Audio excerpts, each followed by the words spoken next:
স্কন্দপুরাণ অনুসারে সত্যযুগে অবন্তীর সোমবংশ রাজা ইন্দ্রদ্যুম্ন পুরীতে জগন্নাথ মন্দিরের নির্মাণ করেছিলেন এবং তিনি মন্দিরে দেবতাদের মূর্তি স্থাপনের জন্য স্রষ্টা ব্রহ্মাকে আমন্ত্রণ জানান। ব্রহ্মলোকের যাত্রার সময় রাজা ইন্দ্রদ্যুম্নের অনুপস্থিতিতে রাজা গলমাধব এই মন্দিরের মাধবের পূজা করেছিলেন। পুরীর জগন্নাথ মন্দিরের ইতিহাস সম্পর্কে পণ্ডিত, গবেষক, ঐতিহাসিক, মহাকাব্যিক এবং কিংবদন্তি ইত্যাদি বিভিন্ন মতামত রয়েছে।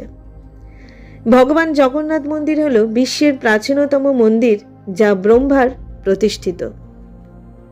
949 থেকে 959 খ্রিস্টাব্দে রাজা যযাতি কেশরী পুরীর জগন্নাথ মন্দিরটি নির্মাণ করেছিলেন। উপরোক্ত মন্দিরটি গঙ্গ রাজবংশের বিখ্যাত রাজা অনন্ত বর্মন চোরগঙ্গা দেব 1078 থেকে 1147 খ্রিস্টাব্দে পুনর্নির্মাণ করেছিলেন। 1190 থেকে 1198 খ্রিস্টাব্দের মধ্যে অনঙ্গ ভীম দেব মন্দিরটির নির্মাণ কাজ সম্পন্ন করেন।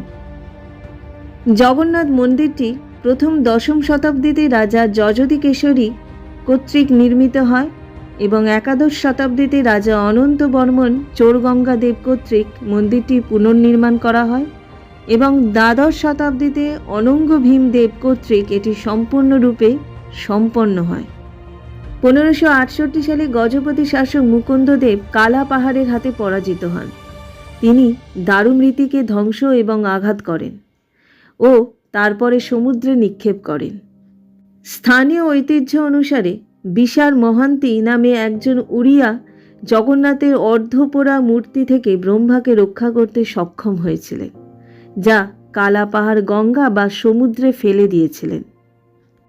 তিনি এটিকে বেশ কয়েক বছর ধরে কুজঙ্গে অর্থাৎ মহানদীর বদ্বীপের একটি স্থানে রেখেছিলেন, যতক্ষণ না স্বয়ং ভগবান জগন্নাথ রামচন্দ্র দেবকে স্বপ্নে কুজঙ্গ থেকে ব্রহ্মাকে নিয়ে আসার এবং পবিত্র তৃতীয় নতুন মূর্তি স্থাপন করার নির্দেশ দেন।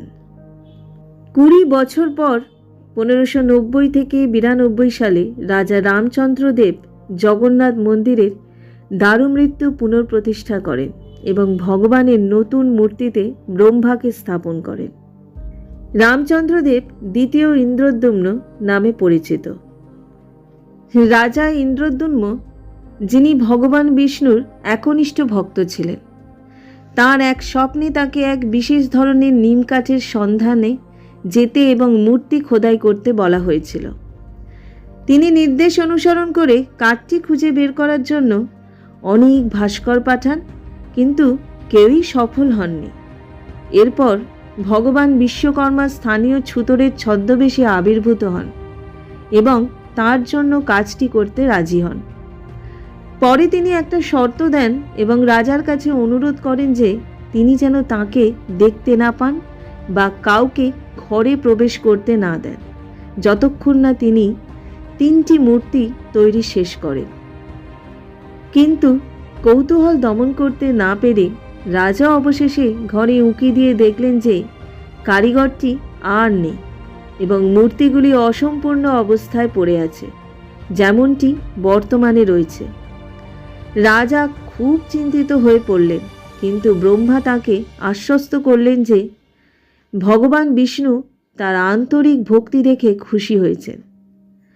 গর্ভগৃহে ঈশ্বরের এই মহামান্বিত উপস্থিতির কারণে লক্ষ লক্ষ ভক্ত এখানে দেবত্বের আশীর্বাদ পেতে আসেন। জগন্নাথ ও গুন্ডিচা মন্দিরের দীর্ঘ ইতিহাস রয়েছে এবং রথযাত্রা শুরু হওয়ার পর থেকেই একে অপরের সাথে যুক্ত। বিশ্বাস করা হয় যে গুন্ডিচা মন্দিরটি দেবতাদের মাসি বা মাউসির বাসস্থান। রথ উৎসবের সময় 3 ভাই বোনই তাদের 3 কিলোমিটার শোভাযাত্রা শেষ করে তাদের মাসির বাড়িতে পৌঁছায় এবং সেখানে 1 সপ্তাহ থাকে। এই দুটি স্থানের মধ্যে সংযোগ পুরীর আধ্যাত্মিক ও ধর্মীয় গুরুত্ব এবং দীর্ঘকাল ধরে চলে আসা একটি ঐতিহ্যের প্রতীক।